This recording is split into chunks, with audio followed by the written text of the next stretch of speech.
Hello, first graders, second graders, third graders, and kindergarten. It's Mrs. Hilliard. Welcome to week 14 of occupational therapy. I hope you guys are having a great day.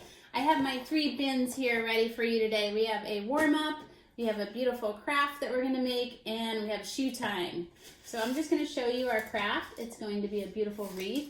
Whoops, I don't think you can see. It's empty in the middle. We're going to cut out the center. And then for our warm-up, we have something that you might be familiar with, our exercise cue from school. So we're going to start with bin number 1.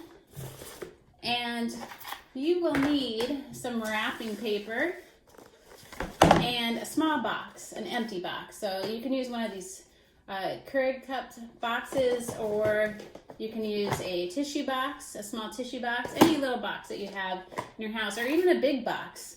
And what you're going to do is you're going to wrap it inside out. So you're going to use the back of your wrapping paper because it's white and you want to be able to write on it and read it. So you're going to wrap that little box, and on each side you're going to write a number and an activity. So for instance, on my box I wrote 8 toe touches, 4 bunny hops, 5 jumping jacks, 10 backwards arm circles, and on the top I think we have 6 hops on 1 foot, and 9 windshield wipers. And windshield wipers are these with your arms so that you make your shoulders strong for handwriting. So we're not going to wrap that in our session. We can if you want to, but if you can make this in advance, then we can play this game together in our live session. So you're going to throw it up in the air, try and catch it, look where your thumb lands, and wherever your thumb lands, you're going to read that number and do that activity with me. So I'm excited to do that with you during our live session next week, or you could try it at home with your family. It's a really fun activity to do over break. So we're going to move on to bin number 2, and we're going to make that beautiful wreath. So you're going to need green and red paper and a paper plate, scissors and glue and markers. So the first thing you're going to do is take your paper plate and cut out the center. So that could be kind of tricky. So I like to fold my plate in half, if I can. This is a very firm plate. And then I'm going to cut the center. I'm just going to cut a little triangle out of the middle so that I make a hole. And you can see that. And then I'm going to use that to get my scissors in, and I'm going to cut around the edges of the inside of the plate, following that circle that you see on the bottom of your plate. Around and around. This will definitely make your hands strong if you have this kind of plate. I like the cheap paper plates that you can buy at the dollar store. They're a little more flimsy and easier to cut. And we'll get that later. So now you have a nice ring or a wreath. And then you're going to take your green paper, and we're just going to make 4 lines down, 4 fat stripes. So I'm just going to use a brown marker because that's what I have handy. And we're going to make 4 lines down. I made the dots at the top to make it easier. So we're going to go down, down, down, and down. So now we're going to cut on those lines. So remember, pick your scissors up the right way. Thumb is always in the little hole. Keep your thumb pointing up towards the ceiling and open shut. And cut all the way up. My one line is kind of skinny, so we might not need that anyway. And I know I'm cutting really fast, but I've been doing this for a long time. If you guys are just learning to stay on a line, I want you to cut nice and slow. And if you see that line on top of your scissors, that's the line you want to line up with the line that you're cutting. So that's kind of your visual cue to stay on the line. And we're going to ignore Mrs. Hilliard's dog barking in the background. All right, now we're going to snip to make, whoops, I have too many, large squares. So you don't want to make these too small because they won't cover the edge of your plate to make your wreath. And we're going to cut 3 or 4 of them. It really depends how big your squares are. I'm making very big squares, so I probably only need 3 pieces of paper cut up. And this will definitely work on your scissor skills. And if you guys can't cut on a line yet and you're still working on that, you can have someone cut those strips out for you, and then you could snip them. So now we're going to take our glue. I prefer to use Elmer's glue for this craft because it sticks a little bit better. Now we're going to make a circle of glue around our plate. You might have to make more than one to make sure you get plenty of glue on there. And we're going to take those green squares and line them up, going all the way around our plate. So that's why I say make big squares, because they cover the edge of the plate. Otherwise, you might have to make a couple layers.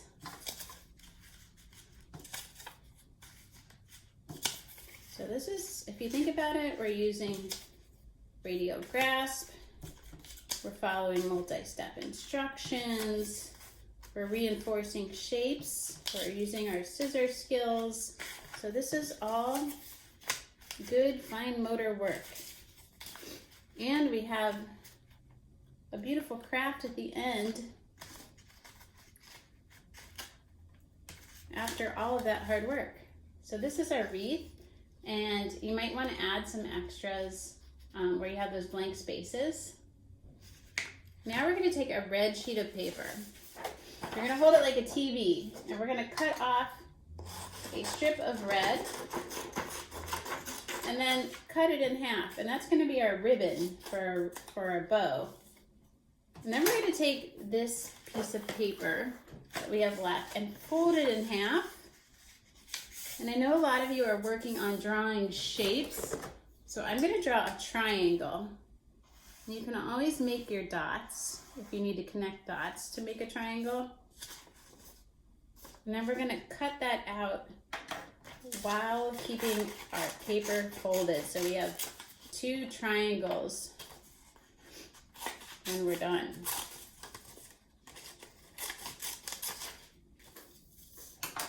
So you get your 2 triangles, and then you're going to take the skinny pointy side and overlap them and glue them together.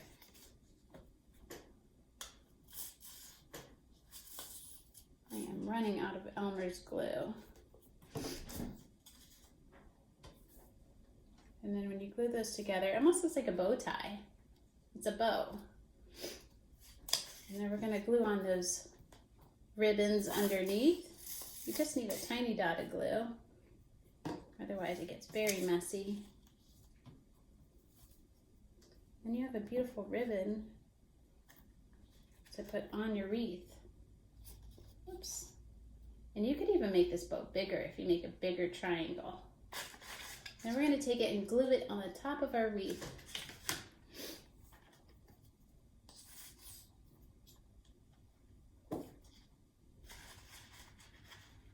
And you have a great decoration for the holiday. And you could do this, if you don't celebrate Christmas, you could do this in blue and white, or yellow and blue, or any color that you want, just to make a pretty decoration for your house.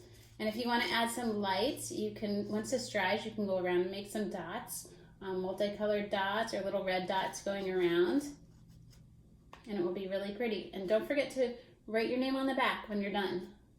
So now we have a writing piece to this, and I did not want to do a holiday poem, and because not everybody celebrates Christmas. We have so many beautiful religions and holidays that everybody celebrates. I just printed a poem about a snowball for your writing activity.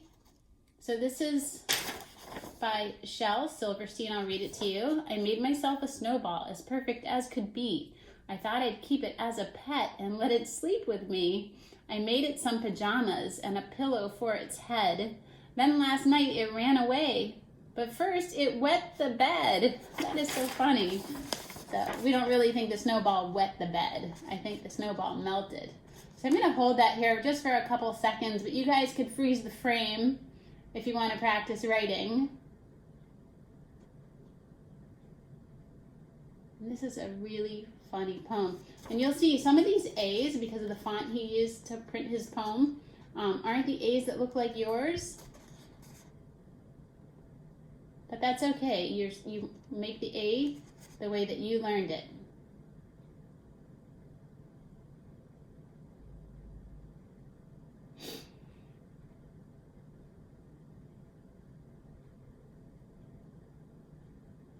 And And you can copy 1 sentence or 2 sentences or 3 sentences or more.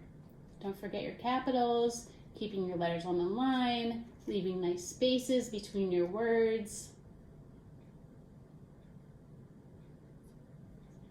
All right, if you need more time, go ahead and freeze that. Freeze that frame. Now I have a shoe. And we're all working on shoe tying. I left the top hole blank. I'm going to plug in my ends.